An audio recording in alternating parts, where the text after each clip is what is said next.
Vitalidade está no ar. Hoje vamos falar sobre um tema que tem gerado grande debate, a proibição do uso de celulares nas escolas. A medida que busca melhorar a concentração dos alunos e fortalecer as relações interpessoais também levanta questões sobre sua efetividade, impacto psicológico e implicações jurídicas. Para discutir este assunto, recebemos dois especialistas. Patrícia Spindler, psicóloga, psicoterapeuta, doutoranda no programa de pós-graduação em Processos e Manifestações Culturais da Universidade Fevale, psicóloga da Prefeitura de Novo Hamburgo e articulista do jornal NH. Ela vai nos ajudar a entender os efeitos desta restrição sobre o comportamento e o desenvolvimento dos estudantes. Patrícia também atua na seção de acompanhamento psicológico da Guarda Municipal aqui de Novo Hamburgo. E Álvaro Klein, advogado trabalhista, mestre em diversidade e inclusão, especialista em direitos humanos e governança global e que trará para nós uma análise jurídica da lei, abordando os direitos dos alunos, o papel das escolas e os desafios de implementação, então, dessa norma. Sejam muito bem-vindos aqui ao estúdio da TV Câmara. Patrícia já nossa parceira em diversos debates aqui do programa Vitalidade.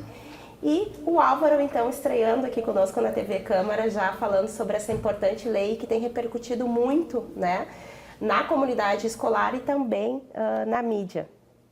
Obrigada pela presença de vocês.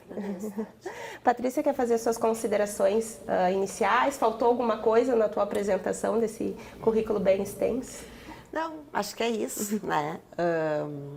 Nós tivemos essa semana uma oportunidade de conversa, né, Álvaro? Acho que é um assunto que está muito em pauta mesmo, Tati, porque é uma lei muito recente, né, e que tem tratado das questões das voltas às aulas, né. Então, eu imagino que a comunidade como um todo, mas em especial a comunidade escolar e as famílias e as crianças e adolescentes estejam preocupados, atentos, né, ou aliviados, no sentido de poder entender melhor e compreender como é que as coisas vão se dando, né? Fora da gente, mas dentro da gente também, né? Álvaro?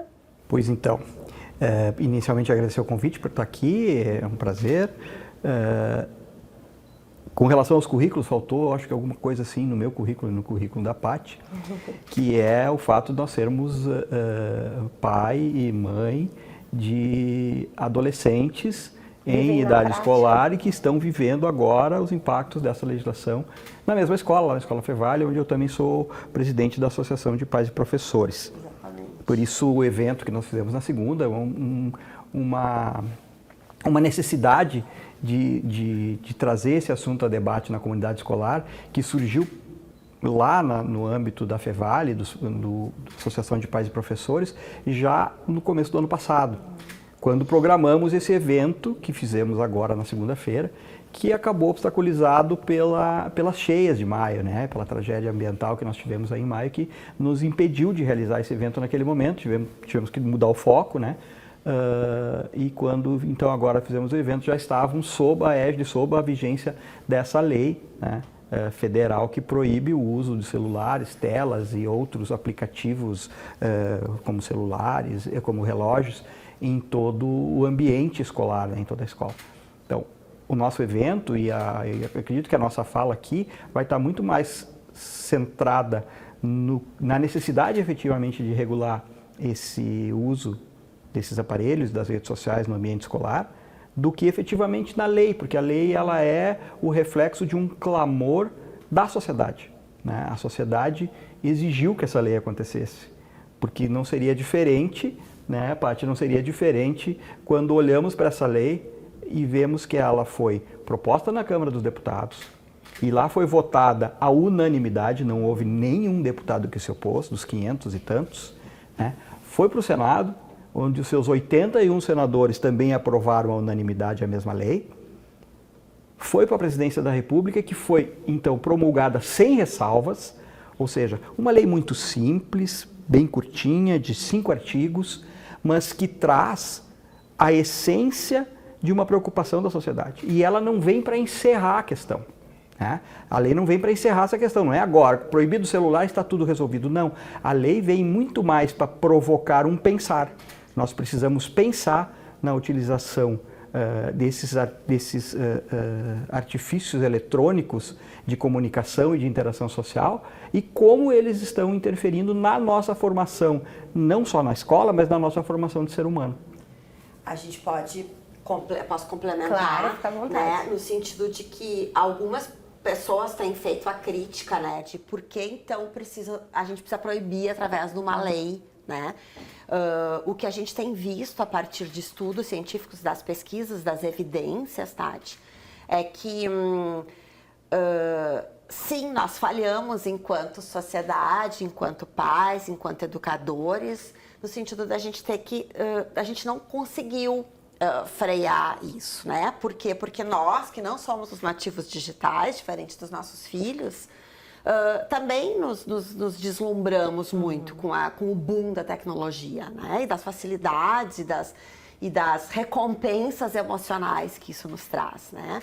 Então, a lei, nós não tivemos muita escolha na medida que a gente foi enxergando, né, os prejuízos de saúde, os prejuízos acadêmicos e cognitivos que esse uso em excesso, né, nos trouxe, assim. Então, sim, a gente retrocede um pouco, a gente dá alguns passos para trás no sentido de avançar com essa lei, então, de nos provocar a pensar e de nos provocar principalmente enquanto saúde mental, né? Porque a gente tem, já tem muitas pesquisas, assim como do Programa Internacional de Avaliação de Estudantes, que é o PISA, né? Mostrando o quanto que de 2012 para cá, que foi quando os smartphones foram disseminados em larga escala, né?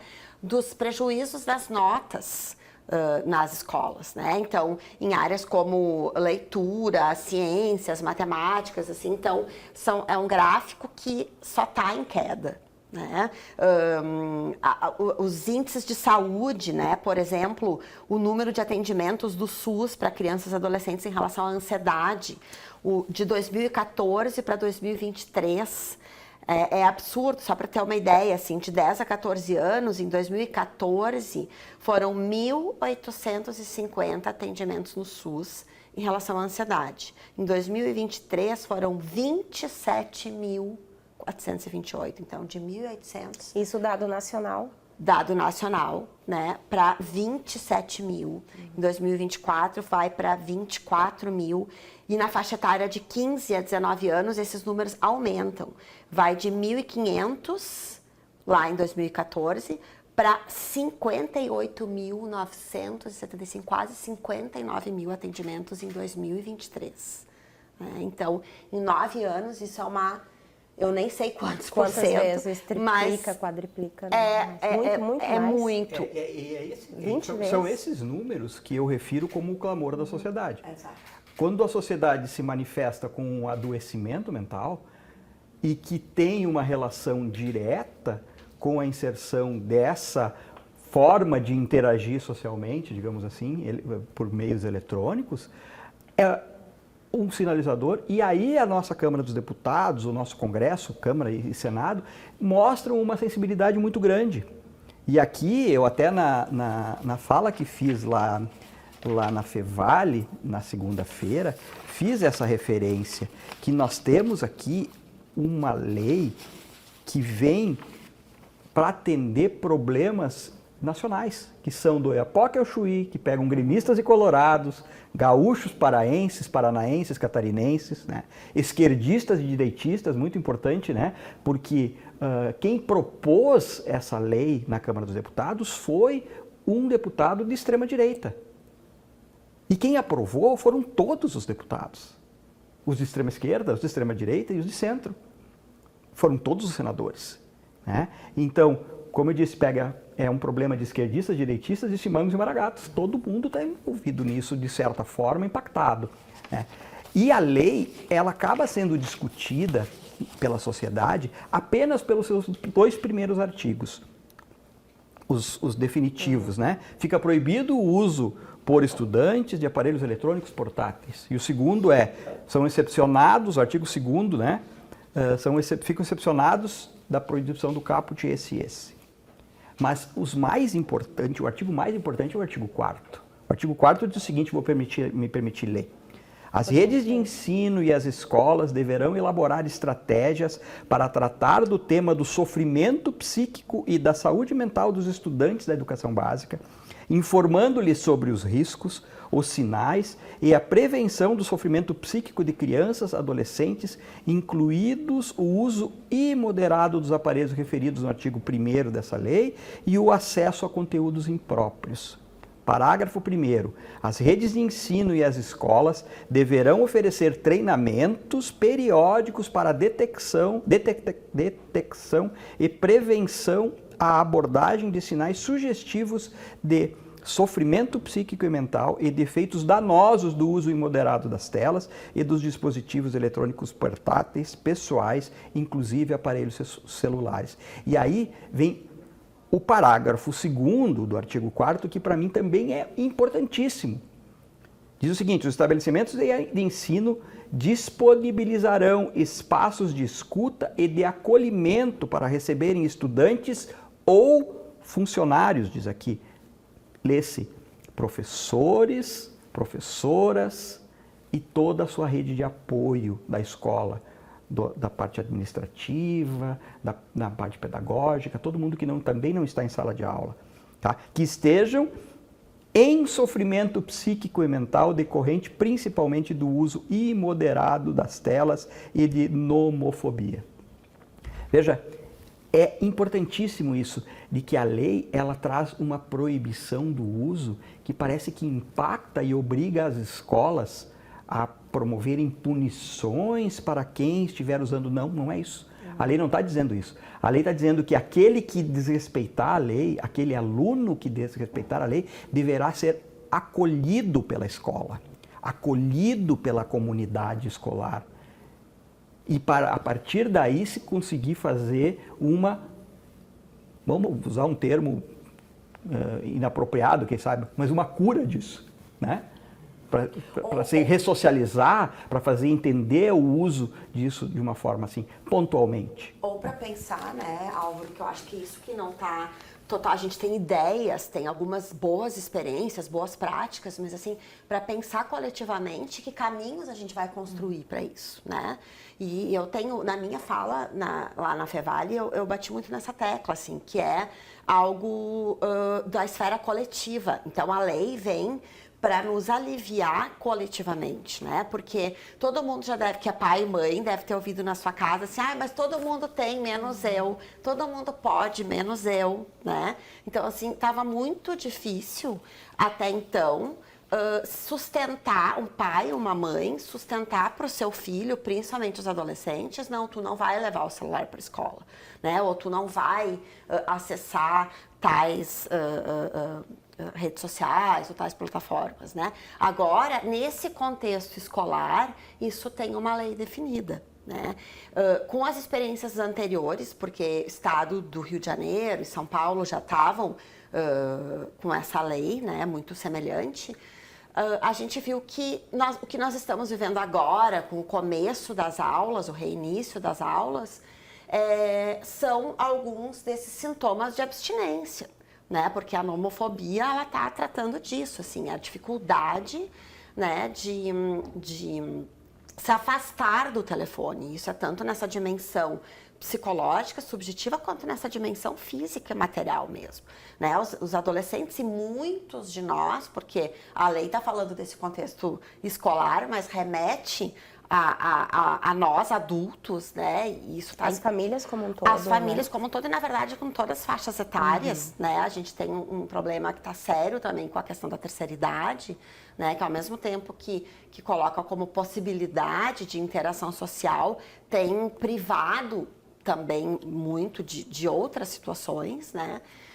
Então, nós não temos mais conseguido, mas em especial as crianças e adolescentes que acabam sendo mais vulneráveis, por exemplo, largar o telefone. Ele virou uma extensão do nosso corpo, né? Então, é comum a gente ver em casa os adolescentes escovando os dentes com o telefone, olhando ou não, mas não sem largar, né? Fazer coisas, hábitos cotidianos com uma mão só, porque eles não soltam, ou então não sai do bolso, né? Então, são hábitos que estão se transformando radicalmente e que a gente precisa, inclusive nessa segurança, né, e na autoestima, conseguir mediar isso, porque tem causado adoecimentos muito graves, com algumas diferenças, assim, entre meninos e meninas, né? As meninas têm tido um prejuízo muito grande na questão da autoestima e da autoimagem. Tem a questão do cyberbullying também, né? Do cyberbullying, que fica, às vezes, um pouco mais vinculado aos meninos e com a questão da violência e da agressividade, e principalmente da pornografia, né? Mas, nessa questão da autoimagem das meninas, o próprio TikTok já proibiu o uso de filtros, né? Agora proibiu, liberou, enfim, tem algumas polêmicas nesse sentido, mas de que isso estava fazendo muito mal para as meninas, né? Então, assim, não consegue mais publicar uma foto, uma imagem sem filtros, né? E não consegue, e está viralizando a questão das maquiagens e dos skincares, né? Para as meninas, então tem sido algo de que parece que eu nunca estou bem o suficiente quando eu me olho no espelho, quando eu me reconheço como eu sou. Então, isso tem causado prejuízos emocionais gravíssimos, né? E para os meninos, essa questão ou da agressividade, do cyberbullying, né? De não perceber as diferenças, mas também o quanto que esse mundo digital é uma extensão do mundo real. Né? Das consequências que se tem, por exemplo, na disseminação de um nude, de uma foto, de um nude, na vida real e concreta das pessoas. Né? Então, isso tudo é um letramento digital que a gente também tem precisado aprender junto com essa geração Z, que a gente também não sabe e a gente está precisando estudar e conhecer melhor. Existem pesquisas pouco acessíveis, né, por questões aí de segurança e saúde pública, né, mas que são os reflexos e as consequências danosas da utilização sem educação ou sem um mínimo de barreiras indiscriminada desde uma idade muito tenra, né, onde ainda está em formação, isso refletindo num aumento considerável no número de suicídios e tentativas de suicídios de crianças e adolescentes. Que vem crescendo cada vez mais nessa faixa etária, né? Exatamente. Junto com essas mutilações também. Né? Então, e aí eu queria só ainda um pouco antes, voltar só um pouquinho a minha fala na questão da lei. Então, no direito, quando a gente estuda direito, vai lá fazer a formação, nós passamos por um momento em que a gente estuda alguns pensadores do direito que falavam e falam sobre o espírito da lei. Né? Qual é o espírito da lei? O que se busca com aquela lei? O que motivou? Né? E eu acho que essa lei ela tem que ser analisada obrigatoriamente por essa perspectiva do seu espírito. Ela não é uma lei de punição. Ela é uma lei de acolhimento. O fato de estarmos diante de uma proibição numa lei que não tem no capítulo seguinte, no artigo seguinte, a cominação ou a determinação de uma pena para quem descumprir, é a prova de que nós estamos diante de uma lei de acolhimento. Quando eu preciso proibir a utilização, eu estou dizendo eu mesmo, eu lá, no seio da minha família, eu preciso proibir a utilização do celular, eu tenho que acolher as minhas filhas e os meus filhos para dizer para eles, olha, é por isso. E tu me traz as tuas dificuldades que nós vamos trabalhar elas. E nós vamos fazer com que essa utilização seja transformada em uma utilização regrada, não uma utilização proibida. E é esse exatamente o sentido e o espírito da lei.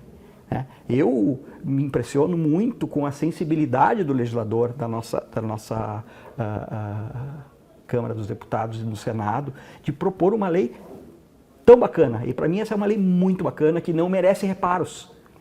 É o que vem na sequência, e é importante também se falar, que tem se falado muito pouco, o Conselho Nacional de Educação vai expedir uma norma regulamentadora, uma portaria, e vai dizer, olha, tem que ser numa caixinha, pode ser na mochila, tem que ser assim, tem que ser assado, mas só na prática. Mas o efeito do acolhimento, isso só vai também melhorar. E é aqui que penso que entrará o Ministério Público. O Ministério Público vai para as escolas agora, como fiscal da lei, não para dizer e apontar, fazer uma estatística de quantos jovens estão usando e quantos não estão usando, quantas escolas estão permitindo ou não estão permitindo, cumprindo ou descumprindo a lei. O Ministério Público vai para as escolas agora para ver como está a aplicação e a implementação do previsto no artigo 4º, né, e seus parágrafos. Qual o acolhimento que a escola está fazendo? Cadê o espaço de receber das pessoas que estão adoecendo? Álvaro, isso. E nesse sentido, essa lei, né, é a lei número 15.100 de 2025, só para constar, né, ela é destinada tanto para as redes, para a escola pública, né, quanto para as escolas privadas, né? É a educação básica, é primeiro a 9º ano? Não, excetua-se o ensino. Não, ela não é, ela não fala em educação básica, ela fala educação básica, sim, educação básica, mas a educação básica vai até hoje o ensino médio. Engloba o ensino médio também. Sim, isso é a educação básica. Depois nós temos a educação superior, né? Básico superior. E voltando a essa questão escolar, assim, as escolas públicas, né? Você citou, é uma lei que abrange o Brasil todo. A gente sabe que o Brasil é um país continente com diversas realidades, né? Esse cumprimento desse artigo número 4 vai ser muito difícil, né? Principalmente na rede pública. Eu avalio que sim, que vai ser mais difícil que na rede privada, certo? Mas não vai ser muito difícil, porque não vai se exigir de cada escola municipal de Novo Hamburgo que ofereça esse ambiente de acolhimento. O município vai criar esse ambiente de acolhimento para atender as escolas, né? O município deve criar. O Estado a mesma coisa na sua rede de ensino. O Estado cria os ambientes de acolhimento, né? Nas redes privadas, inclusive as redes privadas poderão criar ambiente de acolhimento que abranja toda a rede, né? A nossa INH aqui, que tem 3 ou 4 unidades em Novo Hamburgo, né? Ela pode criar um ambiente de acolhimento para que acolha todas as redes, todos os professores, todos os docentes e discentes, né? Todos os professores, professoras, alunos e alunas. Né? Acho que a ideia também é no sentido de desonerar o professor em sala de aula, né? E também a saúde mental desse professor, porque a gente tem ouvido os relatos que estava muito difícil, né? Então, assim, quando entra essa questão da dependência do uso da nomofobia, que é essa relação de dependência, né?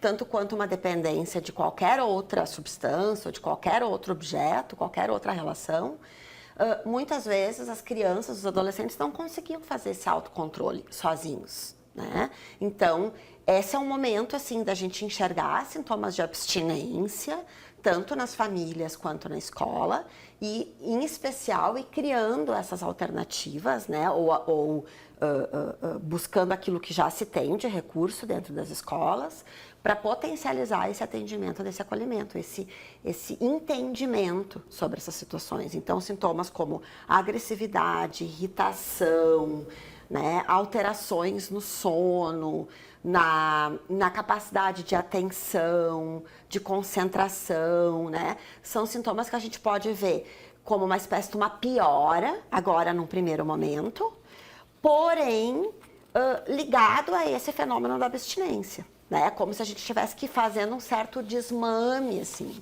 Então, o que tem se escutado nessas outras experiências que já tem um pouco mais de tempo, nesses outros estados que eu citei, é que, sim, as 2, 3 primeiras semanas são as semanas mais difíceis, onde mais conflitos podem acontecer em função disso.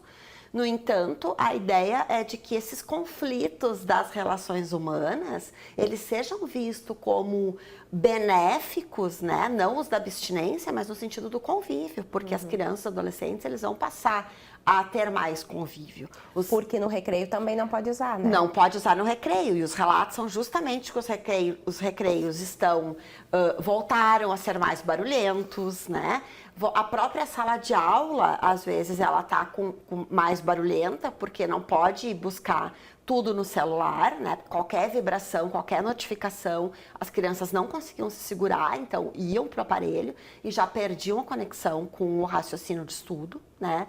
E esse período da atenção, ele está muito curto, né? Dado o funcionamento dos rios, né? Que são cada vez mais, são cada vez menores, né? De tempo. Então, isso tudo no sentido de focar e de trazer para o humano de volta a experiência da conexão olho a olho, a capacidade de resolver os seus conflitos, né? E resolver naquele ambiente, que é o ambiente da escola, que é o principal ambiente de socialização das crianças e dos adolescentes, né?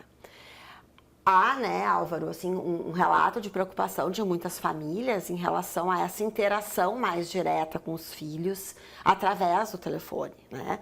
Mas a minha sugestão como profissional da saúde, assim, como psicóloga, é que as famílias se tranquilizem no sentido de lembrar que todas as escolas, né, privadas ou públicas, têm telefone de contato, né, onde as famílias podem acionar a escola, a secretaria da escola, a direção da escola, para alguma emergência, né? Ou que a escola vai contatar a família, então acho que isso não vai ser um problema.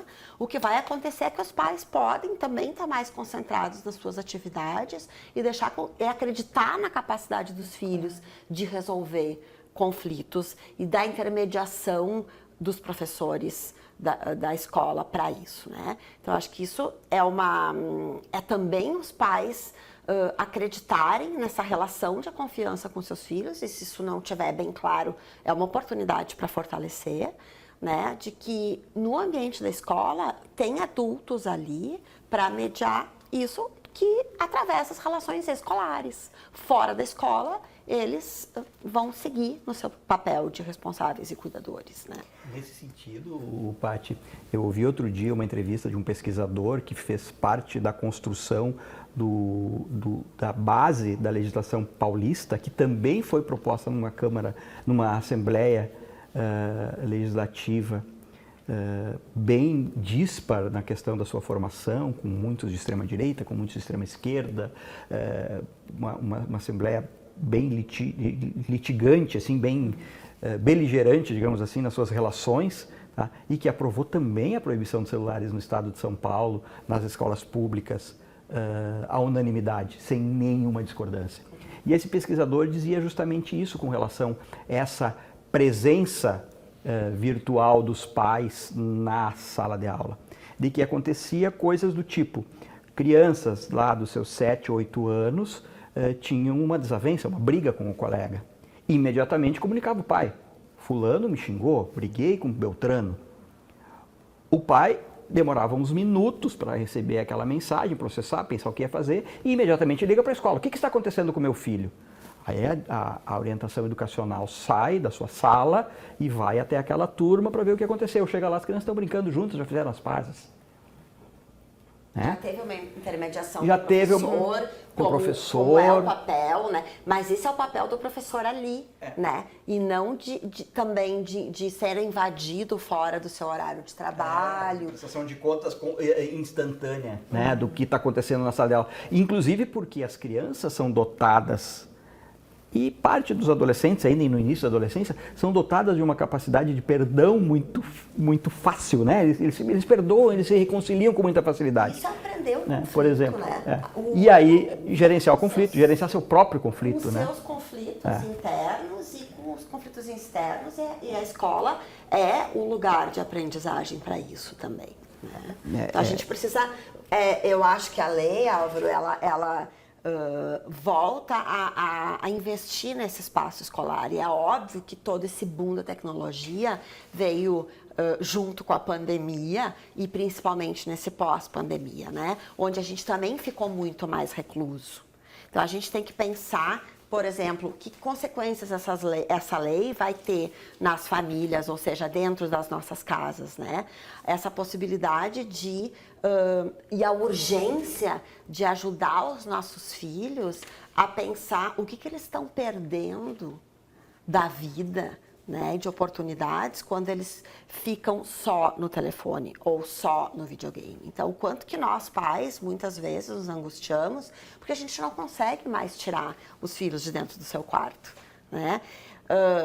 No ano passado eu tive uma experiência com um grupo de mães lá da escola, da turma do meu filho, que a gente se reuniu justamente para isso, assim, bom, vamos tentar juntas, já numa ação coletiva, né? O Movimento Desconecta, por exemplo, que está no Instagram, que tem o site, ele preconiza isso, né, como ações coletivas, da gente dizer, bom, vamos tirar domingo à tarde os nossos filhos dos quartos e vamos levar para o parcão da cidade, para jogar futebol, que é o que eles mais gostam de fazer com os melhores amigos.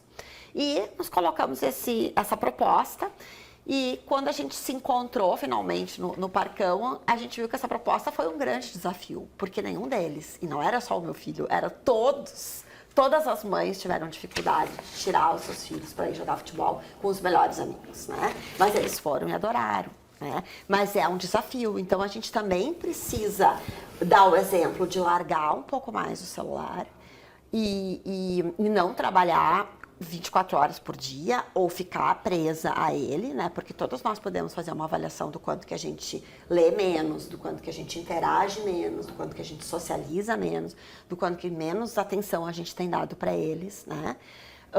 E pensar nessa reorganização desse uso dentro de casa também. Vai ser um detox para toda a família. Eu acho que ela vem bem para isso e que a gente não pode olhar para a lei e só pensar, então, na escola, apesar da lei ser focada nisso, mas a gente tem que repensar esse hábito, né? Então, às vezes, tem ações muito simples que a gente pode rever, né? Como, por exemplo, ter uma base dos celulares em casa, que é fora dos quartos. Isso pode valer para todo mundo, né? Comprar, que é algo que a gente está fazendo lá em casa, essa mudança, comprar um despertador e colocar um despertador nos quartos e o celular vai ficar fora, que a gente possa, depois de determinado horário, que é algo que cada família pode. Tem uma série de recomendações muito tranquilas das pessoas irem buscar na internet, com o Movimento Desconecta, com próprias orientações do livro do Jonathan Haidt, que é o Geração Ansiosa.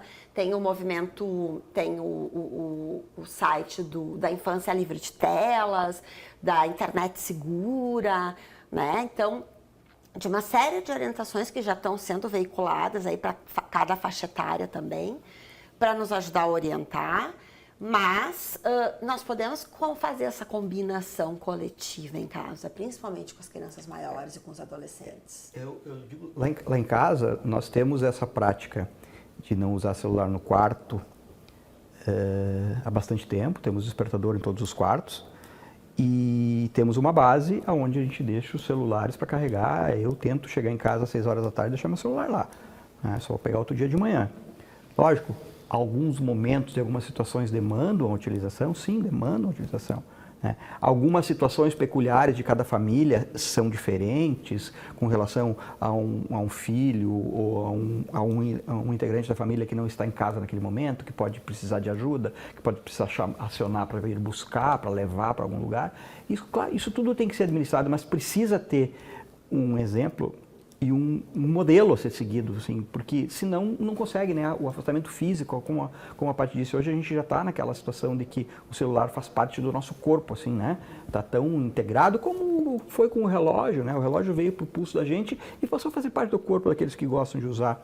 E a própria lei, né, Álvaro, coloca isso assim para situações de saúde, né, ou de uso pedagógico, ela não está proibindo, né? Tem as exceções, né, Álvaro? Tem essas exceções, então isso não é... E as possibilidades de utilização, tem várias possibilidades de utilização, né? E assim, uma escola que vai fazer montar as suas estatísticas sobre o adoecimento e que comprova lá pelas tantas de que ela não tem esse problema de adoecimento, ela conseguiu, dentro de uma política de utilização regrada do celular e das telas em sala de aula e no ambiente escolar, manter a sanidade, digamos assim, mental, por óbvio que ela vai poder fazer a sua flexibilização da utilização do celular. Óbvio que vai poder fazer. Mas aí também é de uso coletivo, né? Sim, sim. E uma escola que puder, por exemplo, lá fazer... Porque é tão fácil hoje, né? A gente tem situações corporativas em que a utilização da internet para qualquer fim, ela é restrita, sendo possibilitada para tais e tais e tais sites ou conteúdos, né? Então, isso também pode ser feito dentro da escola e aí entra na flexibilização, né? Agora, tem uma coisa que é muito importante e que entra exatamente naquilo que a Paty vinha dizendo, de que nós não podemos tratar isso apenas como um problema das crianças e um problema das escolas, né? O que acontece? Nos propuseram, principalmente, né, Paty, para quem não é da geração dos nativos digitais, para quem não nasceu sob o celular, nós recebemos uma proposta de que era possível estar com olhos e ouvidos e a atenção em mais de um lugar. Ou seja, eu poderia estar aqui, né, conversando com vocês e interagindo no celular, que isso é possível. É isso que nos entregaram, né? Mas isso efetivamente não é possível. Foi uma mentira que nos contaram. E nós temos esse desafio de entender que a utilização disso ela tem que vir a enriquecer o nosso relacionamento interpessoal, não substituir. Eu diria, Álvaro, que possível é, mas a gente tem visto as consequências desse comportamento, né? De estar conectado em 500 mil coisas ao mesmo tempo. Então, eu queria só lembrar, né, que o porquê realmente do proibir. Quais são o que a gente determina como os principais sintomas da proibição deste uso excessivo? É a privação social, principalmente em relação a crianças e adolescentes, a privação de sono, a atenção fragmentada e o comportamento de vício, né? Então, são 4 comportamentos que estão predominando e dificilmente uma família não identifica isso, né? Seja com crianças ou com os adultos, do quanto que isso está se exacerbando. Então, são comportamentos que são as consequências diretas desse uso exagerado. Então, a gente pode fazer, né, nós conversávamos sobre isso na fala, lá na Fevale também, o quanto que o principal foco é o smartphone, é o aparelho individual, a tela individual, né? Então, tu consegue flexibilizar outras telas, né? Por exemplo, a gente não está falando aqui de assistir um filme em família na TV, seja via YouTube, seja por um streaming, né, seja na TV aberta, não, porque essa tela está sendo compartilhada, tem uma narrativa ali colocada, a gente pode conversar, dialogar sobre aquilo que está sendo tratado. né? Então, é diferente de pegar o celular e juntos fazer uma receita que o adolescente ou a criança viu e gostou, e a gente pode ali, né, mediar aquele uso da tela com um objetivo comum. Né? O problema é quando se passou a criança ou adolescente usar o telefone e a gente não saber o que ele está olhando, assistindo, não conseguir acompanhar ao menos tudo que ele vê. Né? Então, isso também é importante, que a gente passe a acompanhar, que é diferente de invadir a privacidade de um filho, é acompanhar através de monitoramento. Tem alguns programas, né, disponíveis que pode fazer essa... aplicativos. Né, de interação parental. A Google tem o Google Family, né, que tu consegue até colocar quanto tempo a criança pode assistir, ou o adolescente. Isso é proibições, indicado. faixas etárias. Isso é indicado. Não aplicativos espiões, né, mas de poder conversar e que a criança saiba disso, é que o pai e a mãe ocupem esse lugar de autoridade e de responsabilidade. E dentro da escola, eu tenho duas experiências para relatar, uma própria e uma relatada por um educador do Canadá, o professor Pierre Levy. A própria, eu nos últimos anos, incluindo o ano passado, de 2024, os últimos 3 anos, eu fui convidado para dar uma aula no ensino médio de uma escola aqui de Novo Hamburgo, e observei um desinteresse, um crescente desinteresse da primeira para a última aula. Não era para a mesma turma, sempre para uma turma de segundo ano, né? O ano culminando com a do ano passado, onde eu, sem medo de errar na estatística, que 80% dos jovens, enquanto eu dava aquela aula, estavam no celular. E não era para interagir com a aula. E aí eu pego esse gancho para trazer o exemplo do professor Pierre Levy, que durante a pandemia eu fiz um curso online na PUC, ele era um dos professores, e ele conta a experiência dele, era um curso sobre educação transformadora, e ele conta a experiência dele numa universidade no Canadá, numa aula semanal com 250 alunos. E ele trabalhava a aula durante toda a semana com os alunos, conteúdos, formas de avaliações, pelo Facebook, pelo Twitter e pelo Instagram. E durante a aula, uma aula de 2h30, com 250 alunos, os alunos tinham tarefas a cumprir nessas 3 redes, durante a aula, com publicações de tempos em tempos pré-determinados, com publicações sobre o assunto da aula nas 3 redes, com avaliações a partir da perspectiva que o professor fez, avaliações críticas das postagens dos colegas. Cada um tinha que avaliar 10 postagens, né, de alunos sorteados, assim, tal. Ou seja, estavam todos na tela, obrigatoriamente tendo que comprovar que é possível fazer 2 coisas ao mesmo tempo, porque eles tinham que estar fazendo aquilo com atenção no que estava sendo dito pelo professor, né? É uma forma de usar, sim, é uma forma trabalhosa, é uma forma difícil, mas é uma tentativa de colocar a tecnologia a serviço da educação, não como um entrave para a educação.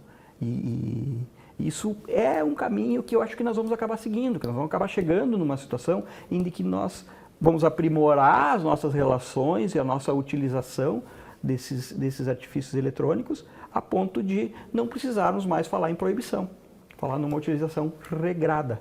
Diversas vezes a gente já conversou aqui no Vitalidade de como a tecnologia também apoia nas questões educacionais, né? A prova disso foi durante a pandemia, todo o sistema que foi desenvolvido para que as escolas pudessem continuar, né, efetivando as suas aulas. Então, não é no sentido de ver a tecnologia como um vilão ou como prejudicando o processo de educação, mas essa convivência, né? E o uso excessivo, uso né? excessivo, Que ele isso. está. Então, a proibição vem por isso. O que nós temos, o exemplo de casa, né? Como a Patrícia trouxe agora há pouco, nós estamos numa situação muito diferente daquilo que nós passamos, muitos de nós passamos na nossa infância, de que é acessar o pai na hora do Jornal Nacional e não ter esse acesso, não ter o retorno, né? Acessar o pai e a mãe durante a novela e não ter essa possibilidade, porque eles estavam fechados os nossos acessos. Precisamos ter atenção em casa para que isso não seja utilizado desta forma, que a rede social e que a interação com notícias e com acontecimentos pelo smartphone não seja também mais um fechamento da relação entre pais, mães e filhos. Sim, acho que isso é bem importante, né?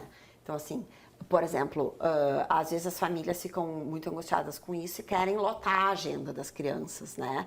Para não estar ocupadas, para não ficarem nisso, né? Assim, acho que isso tem que ter um cuidado, né? Porque acho que é importante ter atividades, né? Atividade física, atividades artísticas, outras atividades no contraturno da escola, mas isso não significa que a criança tem que ficar com demasia e estressada por isso também, né? Muitos especialistas falam da importância do brincar livre e até do tempo livre, do ócio, né?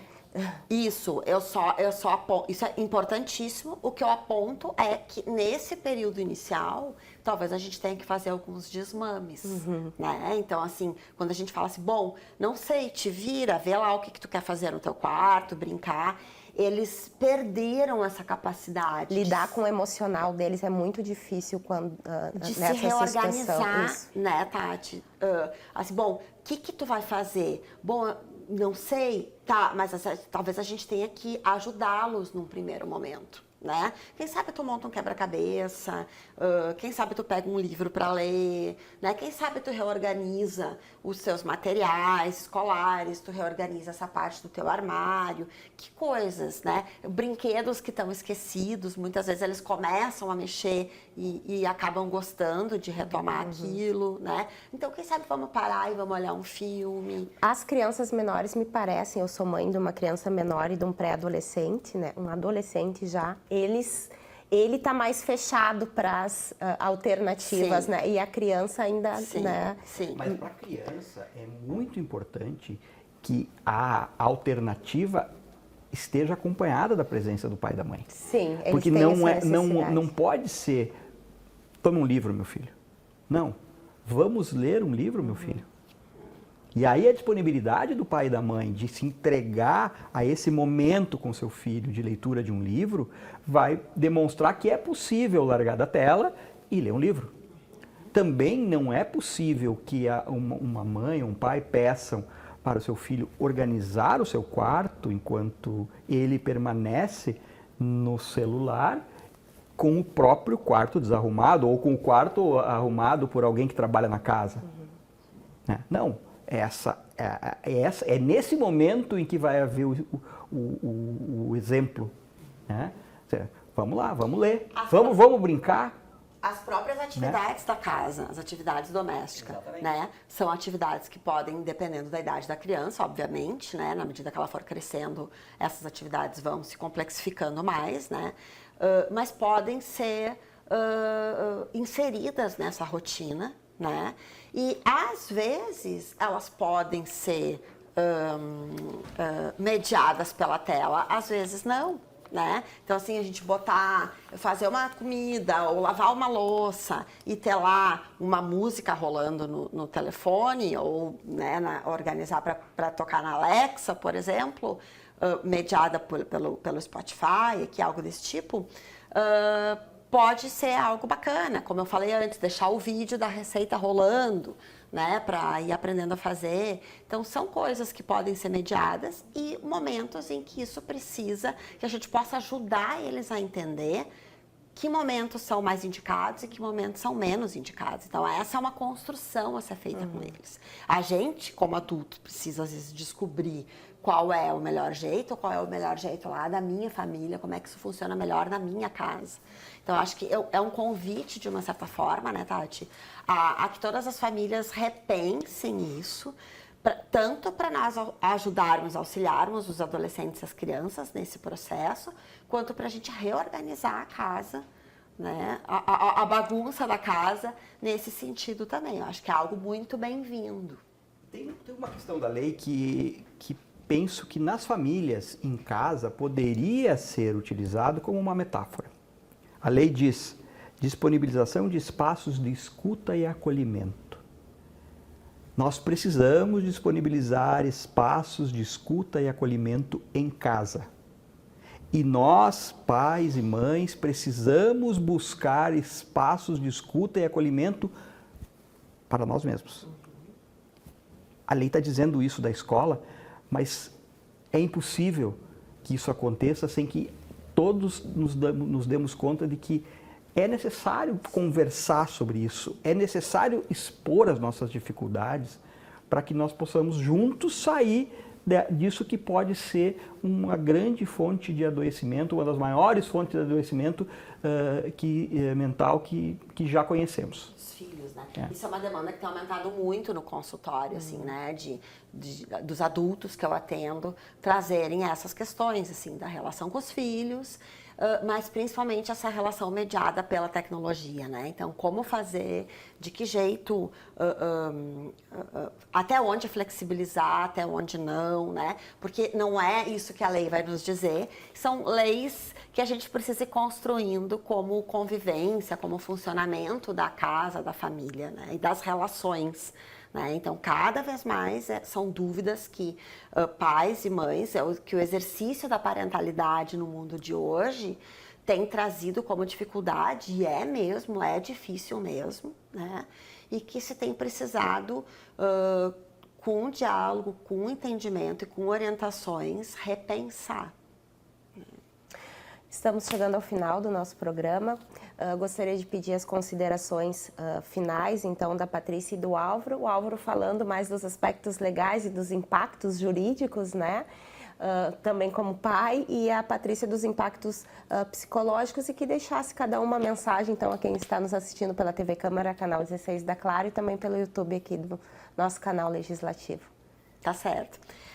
Bom, o meu recado é, vou repetir algo que eu já falei, que é a gente não esquecer do quanto que isso é uma tarefa coletiva, né? Da gente não se ver tão assustado pela uma dimensão de que nos coloca muito sozinhos ou isolados para lidar isso dentro da sua família, né?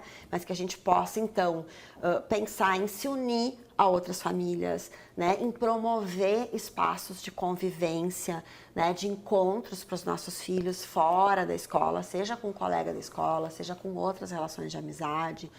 Do quanto que a gente pode, por exemplo, transformar os nossos prédios ou os nossos condomínios em espaços, ou as nossas casas, né, em espaços de convivência e para se aproximar também, né, respeitar a privacidade desses adolescentes, dessas crianças, mas também conviver de uma forma com maior qualidade. Então, pensar fundamentalmente nisso. A lei vem para nos ajudar a olhar para essa dimensão coletiva que é lidar com a infância, com a adolescência, com a comunidade escolar. A gente, na segunda-feira, falamos dessa frase, é a frase que pauta, né, que para educar uma criança é preciso uma aldeia. É uma frase ancestral, indígena, né, que a gente perdeu e a gente precisa resgatar esse senso. Álvaro? Bom, eu gostaria aqui, mais uma vez, agradecer o convite por estar aqui. Acho esse espaço e todos os espaços que se abrem para falar sobre isso já está no espírito da lei, que é no espírito do acolhimento. Nós precisamos debater cada vez mais em todos os espaços, com diferentes debatedores, né?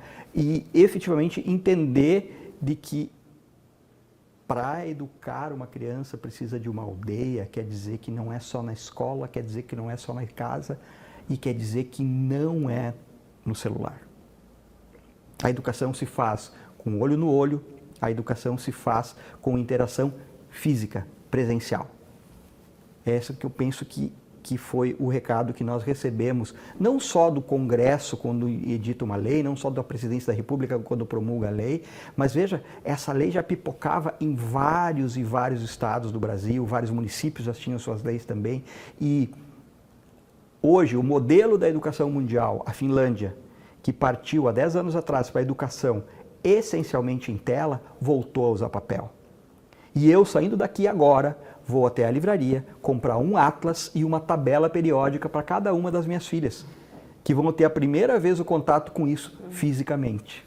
Muito obrigada, então, pela participação de vocês no nosso programa Vitalidade de hoje, por esses esclarecimentos e que quem sabe daqui a um tempo a gente volta, né, trazendo as repercussões e como é que foi as escolas, então, da rede pública e da rede privada estão se adequando, então, a essa lei, qual é o retorno, as consequências, os impactos que a gente tá recebendo enquanto família, né, e percebendo também nas nossas crianças e adolescentes. Eu gostaria de deixar ainda uma provocação por último aqui, agora aproveitando o gancho da tua fala, para dizer o seguinte: provoquem o Ministério Público.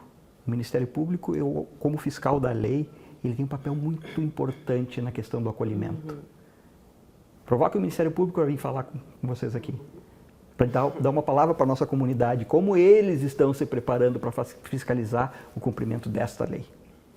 Obrigada pela dica, vamos tentar nessa entrevista também.